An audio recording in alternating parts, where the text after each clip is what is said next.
நாட்டிலேயே அதிகமா கடன் வாங்கியும் முக்கிய துறைகளுக்கு ஒதுக்கப்பட்ட நிதியில 50% கூட செலவிட முடியாத மோசமான சாதனையை மு.க. ஸ்டாலின் தான் படைச்சிருக்காரு. பிற்படுத்தப்பட்ட ஓபிசி மக்களுக்கும் சிறுபான்மை மக்களுக்கும் இந்தியா முழுவதும் நாங்க தான் பாதுகாப்பு அத்தாரிட்டின்னு ஏமாத்திட்டு வர திமுக அரசு அந்த மக்களுக்கு ஒதுக்கப்பட்ட நிதியில வெறும் 12.69% தான் செலவு செஞ்சிருக்குன்னு சிஏஜி அறிக்கை சுட்டிக்காட்டியிருக்கு. பிசி எம்பிசி மைனாரிட்டி மக்களின் நலத்துறைக்கு 2023-24 ஆண்டில் பட்ஜெட்டில் ரூபாய் 352.33 கோடி ஒதுக்கப்பட்டது.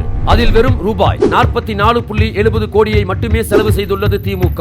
சுற்றுச்சூழல் நலத்துறை, தொழிலாளர் நலத்துறை, திட்டமிடுதல் துறை, கால்நடை பராமரிப்பு, மீன்வளத்துறை, ஓபிசி மற்றும் சிறுபான்மையினர் நலன், நிதி, எம்எஸ்எம்இ நிறுவனங்கள், போலீஸ், வணிகம்னு 10க்கும் மேற்பட்ட துறைகளுக்கு ஒதுக்கப்பட்ட நிலையில 50%க்கு குறைவா செலவு செஞ்சிருக்கு திமுக. முதல்வர் ஸ்டாலின் நேரடி கட்டுப்பாட்டில் இருக்கும் காவல்துறைக்கு ரூபாய் 21.55 கோடி நிதி ஒதுக்கி இருக்கும் நிலையில் 3.88 கோடி மட்டுமே செலவு செஞ்சிருக்காங்க. குற்றவாளிகள் தான் போலீஸை ஏமாத்துவாங்க.